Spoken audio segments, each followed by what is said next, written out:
Assalamualaikum warahmatullahi wabarakatuh. Selamat pagi, rekan-rekan dari penonton channel Divos. Untuk hari ini, kami ingin sampaikan satu hal menarik dari Saiful yang nantinya rekan-rekan bisa mengetahui adanya bentuk-bentuk kolaborasi dan juga output yang dihasilkan dari seorang peneliti.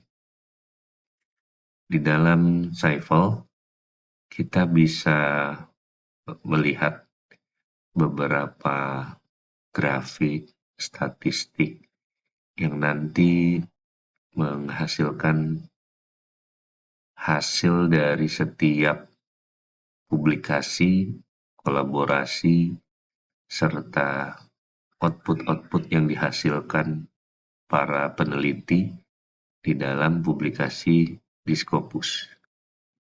Nah, ini ada satu fitur namanya collaboration. Di dalam collaboration ini nantinya bisa kita lihat beberapa hal teknisnya. Contohnya di sini collaboration dari saya, Dwi Fajar Saputra. Di sini bisa ditentukan terlebih dahulu 5 tahun terakhir biasanya. Kemudian di sini bisa ditentukan subject areanya, bisa kita pilih all subject area, dan di sini bisa kita pilih juga subject classification-nya. Ini ada all science journal classification. Ini bisa kita gunakan.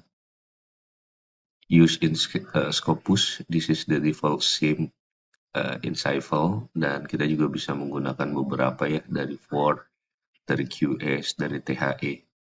Dan kita bisa pilih salah satu ya. Tapi sepertinya untuk all belum memungkinkan untuk itu. Dan berikutnya dari sisi penambahan, dan penambahannya itu bisa kita create sendiri.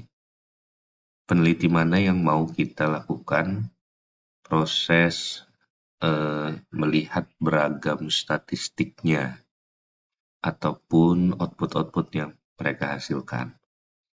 Dengan fitur ada collaboration metric, ada current collaborator berdasarkan geographical dan juga sektor. Dan dari sini ini gambarannya.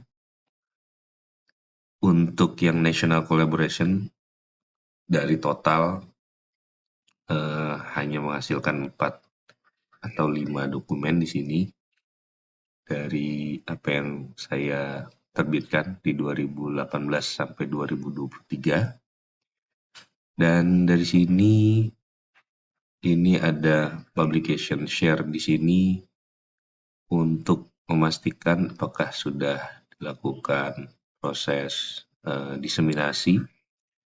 Dan di sini juga bisa kita lihat surely output, citation count, citation per publication, field weighted, citation impact, dan lain sebagainya. Dan yang jelas untuk pendekatan-pendekatan ini lebih bagaimana kita melihat sepak terjang gitu ya.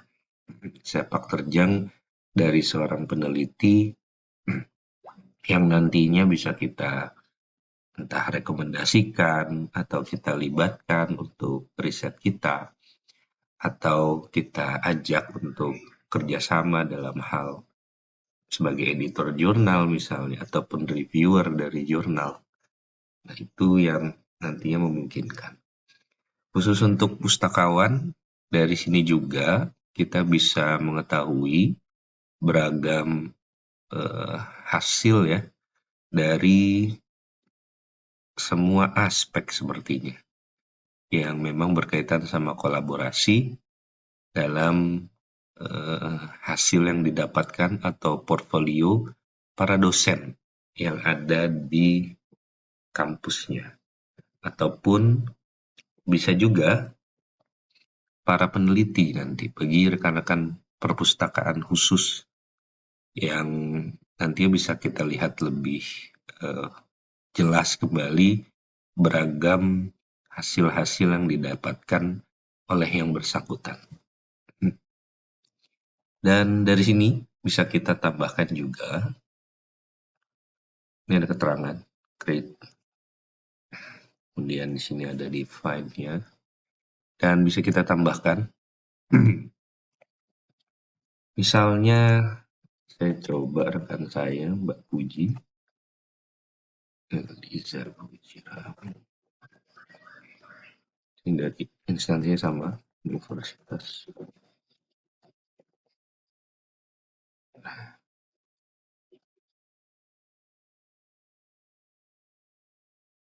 Dan kita search di sini, ada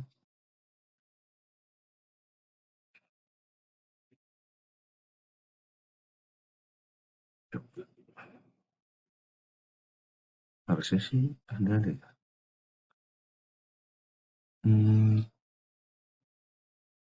Atau salah nulis,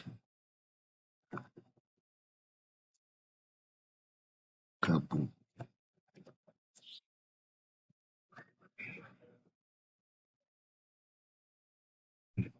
nggak ada juga.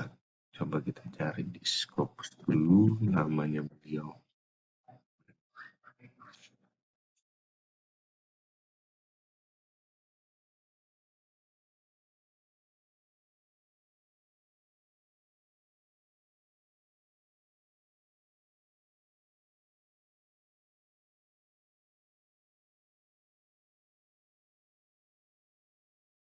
Nggak ada ya.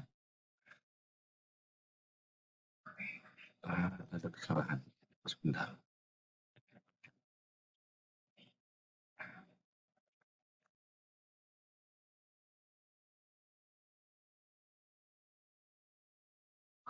Ini ada.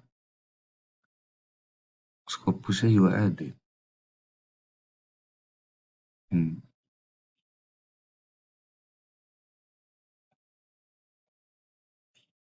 Nah ini profilnya. Tapi apa salah spelling saja ya? Dia tinggi sekali nih saudara. Harusnya sudah sama ya. Di sini Faculty of Medicine.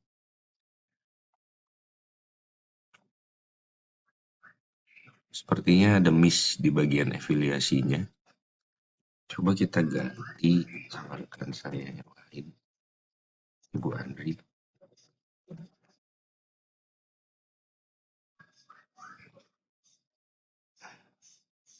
Nah, beliau muncul. Jadi kuncinya dari sisi profiling di sini, ini harus diganti menjadi universitas apa gitu, menyesuaikan dari apa yang ada di dalam PDDikti saran saya. Jadi kalau kondisinya masih seperti ini, untuk didapatkan sinkronisasi dengan Saifel itu belum bisa ya. Jadi harus cocok antara nama dan juga afiliasi. Contohnya seperti yang di sini, afiliasinya sama, authorship juga sama, dan di sini bisa kita lanjut dari hasil yang didapatkan. Kalau sudah seperti ini bisa kita save, dan kita save researchernya, dan dari sini muncul hasil-hasil yang didapatkan sama Ibu Andri Pramesyanti Pramono. Di sini sangat membanggakan beliau ini. Ini ada international collaboration, ada national collaboration di sini, dan hal-hal lain bisa juga kita dapatkan, misalnya citation-nya, kemudian Shirley output-nya, citation per publication-nya di 2012 ini agak tinggi ya, 12, agak turun sedikit, start dari 2020 di sini. Dan Bapak Ibu juga bisa melihat dari sisi lain, misalnya current collaborator, beliau berkolaborasi dengan siapa saja. Di sini bisa dilihat banyak dari instansi kami dari UPN Veteran Jakarta. Dan sepertinya kalau untuk yang satu seperti ini rekan-rekan mahasiswa ya. Ada juga yang dari rekan dosen lainnya. Dan untuk ini nanti bisa kita lihat juga, misalnya sama Prof. Misri, ini bisa kita trace sama siapa saja beliau. Terindeks di mana saja, JPCS, IOP, Hayati. Kemudian dari sini juga bisa kita dapatkan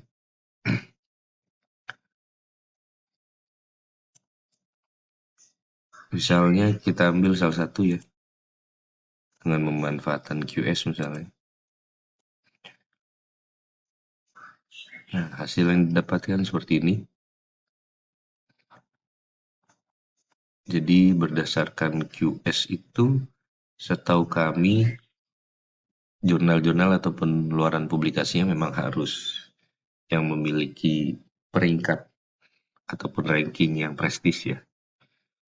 Dan mungkin bisa dibilang antara rate itu antara Q3 gitu ya. Untuk yang baru, sepertinya QS untuk di Q4 itu belum begitu terlihat termanfaatkan. Dan dari sini juga kita bisa memastikan lagi kita bisa melakukan proses-proses lain dengan memanfaatkan berbagai fitur yang ada di dalam collaboration Cypher. Dan dari sini nantinya bisa kita dapatkan report. Nah, ini reportnya, kita mau menggunakan yang mana? Researcher Benchmark Report kah? Atau Researcher Collaboration Report? Misalnya seperti ini di Benchmark Report. Kemudian kita bisa tambahkan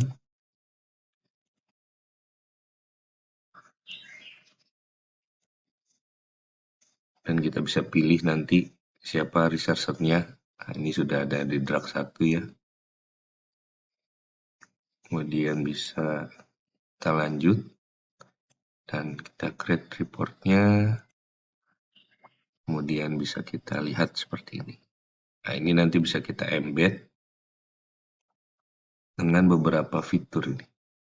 Shortly report seperti ini, kemudian citation, banyak hal yang nantinya bisa dimanfaatkan.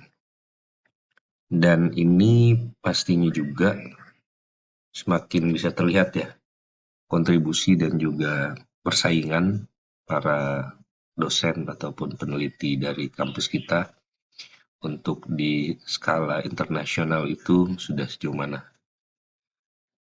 Demikian Bapak Ibu beberapa gambaran mengenai Cypher dari sisi collaboration.